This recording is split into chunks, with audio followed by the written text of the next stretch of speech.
ઉનાળાની શરૂઆત થતાં જ આપણે શરીરને ઠંડક આપે અને આપણા શરીરને હાઇડ્રેટ રાખે તેવા શાકભાજી અને ફ્રૂટ્સનું આપણે સેવન કરવાની શરૂઆત કરી દેતા હોઈએ છીએ.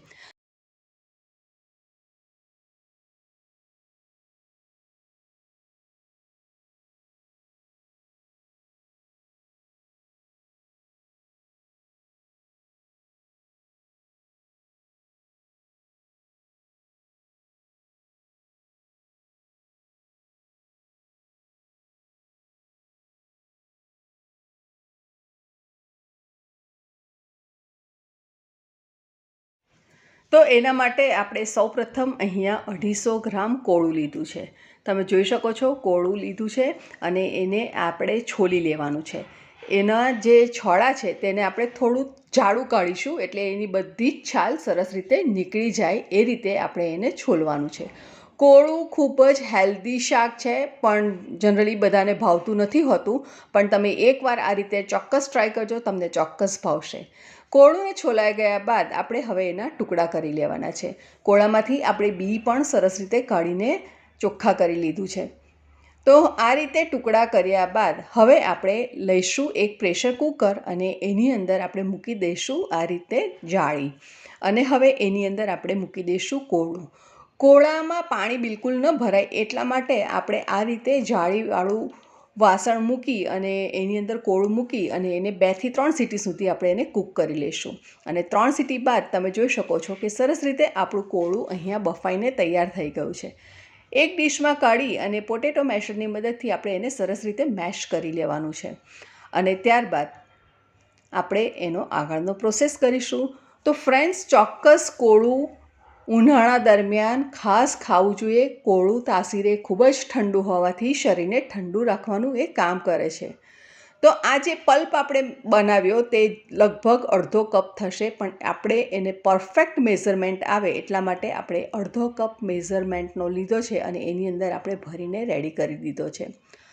પલ્પને લઈ લઈશું ફરીથી પ્લેટની અંદર અને કરી લઈશું મસાલા. તો સૌથી પહેલાં આપણે એની અંદર ઉમેરી લઈશું 1 ટેબલ સ્પૂન તલ, 1 ટીસ્પૂન કશ્મીરી લાલ મરચું પાવડર, હાફ ટીસ્પૂન હળદર, 1 ટેબલ સ્પૂન ધાણા જીરું, 2 ટેબલ સ્પૂન બારીક સુધારેલી કોથમીર, 1 ટેબલ સ્પૂન કસૂરી મેથી. એને આ રીતે હાથથી મસળી અને એની અંદર ઉમેરવાની છે.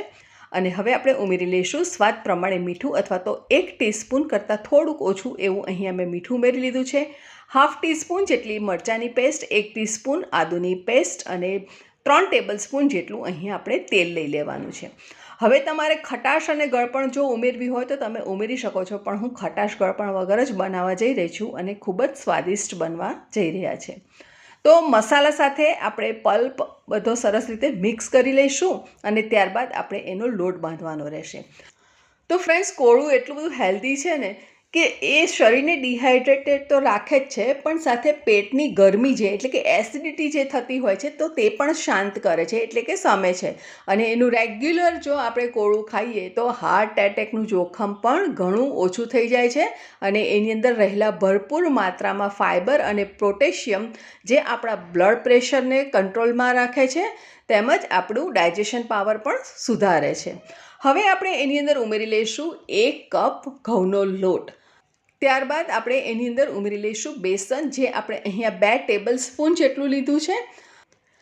અને ફ્રેન્ડ્સ, કોળામાં 90% પાણી હોય છે, જે આપણા શરીરને હાઇડ્રેટ તો રાખે જ છે, સાથે આપણને ફ્રેશનેસ પણ ખૂબ જ લાગતી હોય છે. તો અત્યારે આપણે જે લોટ બાંધી રહ્યા છે તો તેની અંદર આપણે પાણીનો બિલકુલ ઉપયોગ કરવાના નથી, અને પલ્પમાં જ જેટલો લોટ બંધાશે એટલો આપણે બાંધીશું, જરૂર પડશે તો ઉમેરીશું.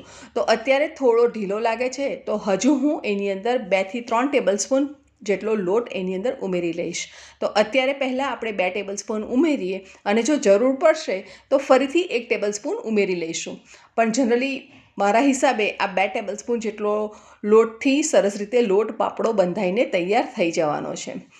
તો ફ્રેન્ડ્સ, તમે જોઈ શકો છો કે લોટ સરસ રીતે બંધાઈ ગયો છે. અને હવે આપણે થોડું તેલ લઈશું, 1 ચમચી જેટલું, અને લોટને સરસ રીતે આપણે કેળવી લેવાનો છે, જેથી કરીને નરમ અને એકદમ સોફ્ટ ડો આપણો બનીને તૈયાર થઈ જાય.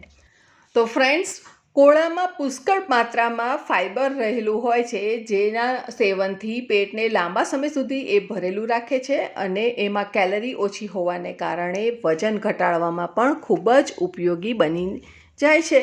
તો કોળું ચોક્કસ તમે બનાવજો અને ખાજો. તો સરસ રીતે લોટ બંધાઈ ગયો છે અને આપણે એને લગભગ અડધો કલાક માટે રેસ્ટ આપી દીધો હતો અને હવે આપણે એના એક સરખા લુવા બનાવી દઈશું અને એમાંથી આપણે વણીશું થેપલા. તો થેપલા બનાવવા માટે આપણે એક લુઓ લેવાનો છે અને એને સરસ રીતે આ રીતે પ્રેસ કરી અને ઘઉંના લોટની અંદર રોલ કરી અને આપણે એને વણવાનું છે. વણતી વખતે ખાસ કાળજી રાખવાની કે આપણે એને પ્રેશર બહુ નથી આપવાનું, હલકા હાથે જ વણવાનું છે, કેમ કે લોટ આપણો થોડો નરમ છે. તો આ રીતે સરસ આપણે વણી લેવાનું છે અને આપણે બહુ જાડું પણ નહીં અને બહુ પતલું પણ નહીં, એ રીતે આપણે વણીને તૈયાર કરી દેવાનું છે. તો તમને હું બતાવી દઉં એની થિકનેસ કે કેટલું જાડું રાખ્યું છે. તો તમે જોઈ શકો છો ફ્રેન્ડ્સ. હવે આપણે ઓલરેડી ગરમ કરવા મૂકી દીધેલી એક લોખંડની તવી ઉપર આપણે મૂકી દઈશું થેપલું અને એક સાઈડ થઈ જાય એટલે આપણે એને પલટાવી લઈશું બીજી સાઈડ અને બીજી સાઈડ પણ આપણે એને થવા દઈશું અને ત્યારબાદ આપણે એને તેલ મૂકી અને બંને સાઈડ સરસ રીતે આપણે એને શેકી લઈશું. તો કોળું ઘણા લોકોને ભાવતું નથી હોતું આપણા ઘરમાં, તો તમે જો આ રીતે બનાવશો તો એ લોકો કોળું ખાશે અને ખબર પણ નહીં પડે કે તમે એ લોકોને કોળું ખવડાવી દીધું છે.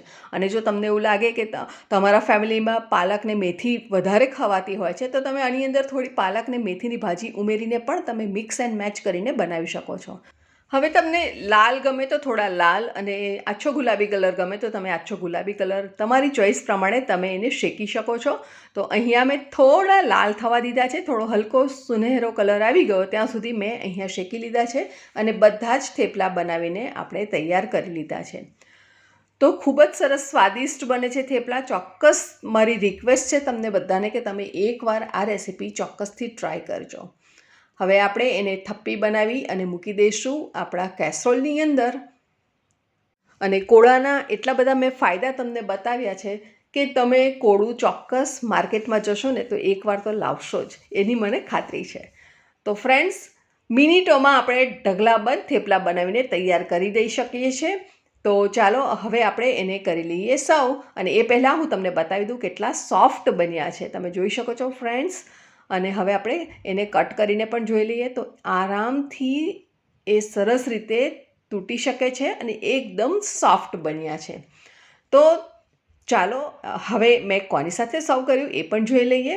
તો થેપલાને આજે આપણે દહીં સાથે સર્વ કરવાના છે અને દહીંની ઉપર આપણે રાયતાનો મસાલો જે મેં બનાવ્યો હતો આગળ એ હું અત્યારે દહીંની સાથે ઉપર સ્પ્રિંકલ કરી રહી છું. તો ફ્રેન્ડ્સ, વિડીયો ગમ્યો હોય તો ચોક્કસ લાઈક કરો, તમારા ફ્રેન્ડ્સ ફેમિલીમાં શેર કરો અને ચેનલને સબસ્ક્રાઈબ ન કરી હોય તો સબસ્ક્રાઈબ કરી બાજુમાં આવેલા બેલ આઇકોનને પ્રેસ કરો જેથી આવનારા નવા વિડીયોના નોટિફિકેશન તમને જલ્દીથી મળી જાય. Thank you.